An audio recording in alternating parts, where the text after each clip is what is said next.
आजादी के बाद अनेक दशकों तक जिनको कभी पूछा नहीं गया, आज मेरी सरकार उनको पूछती तो है, उनको पूजती भी है।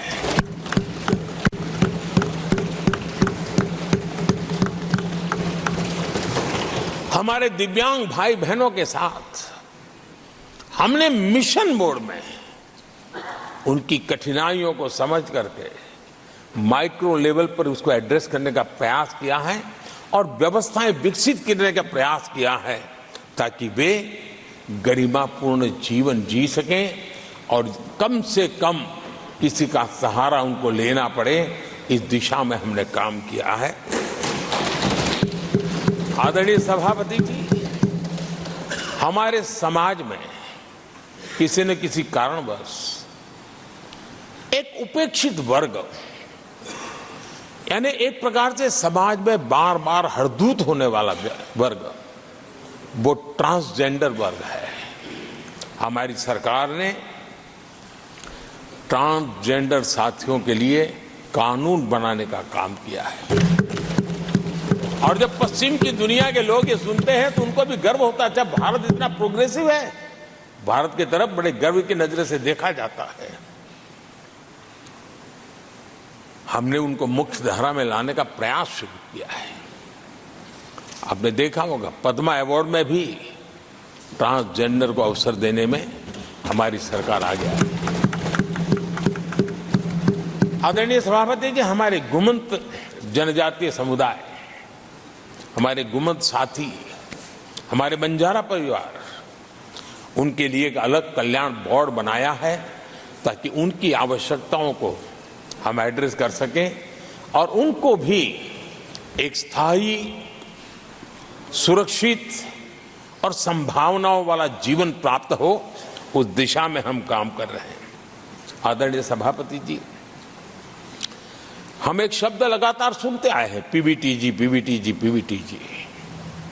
हमारे जनजातीय समूह में ये सबसे पीछे रहा हुआ और आजादी के इतने सालों के बाद भी जिन्होंने उनको निकट से देखा होगा, पता चलता है कि कैसी हालत में जीते हैं। उनकी तरफ किसी ने नहीं देखा। हमने एक विशेष व्यवस्था की है और पीएम जनमन योजना के तहत 24,000 करोड़ रुपए,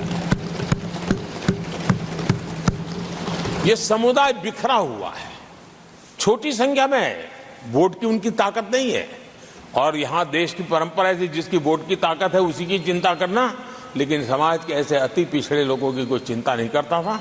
हमने वो चिंता की है क्योंकि हम वोट की राजनीति नहीं करते, हम विकास की राजनीति करते हैं। आदरणीय सभापति जी, हमारे देश में पारिवारिक कौशल्य भारत की विकास यात्रा का और व्यवस्था का एक अंग रहा है।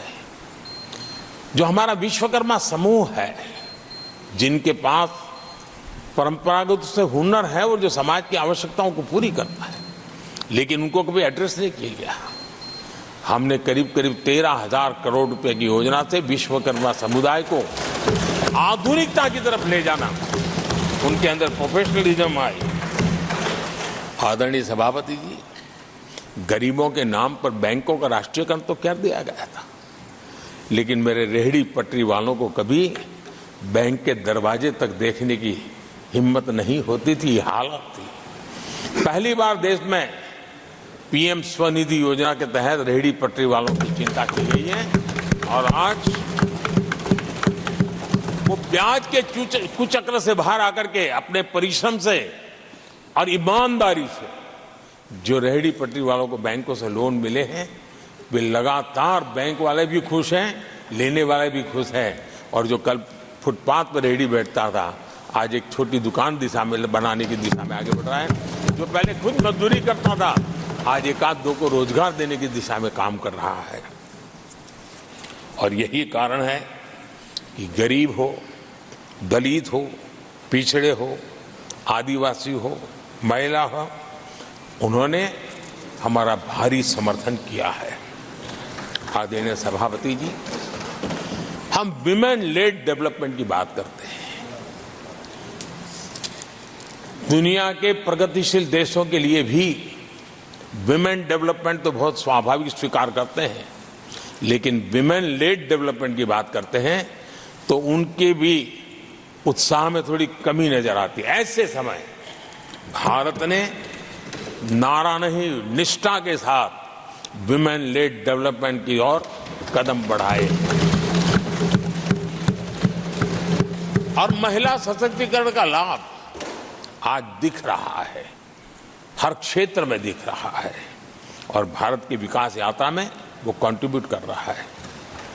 मैं आदरणीय सांसद सुधा मूर्ति जी का आभार व्यक्त करता हूं कि कल उन्होंने चर्चा में महिलाओं के आरोग्य के विषय पर बल दिया था और उसका महात्म्य क्या है, उसकी आवश्यकता क्या है, उस पर बड़े विस्तार से उन्होंने कहा था। और उन्होंने एक बात ये भी बड़ी इमोशनल बताई थी कि माँ अगर चली गई तो उसका कोई उपाय नहीं।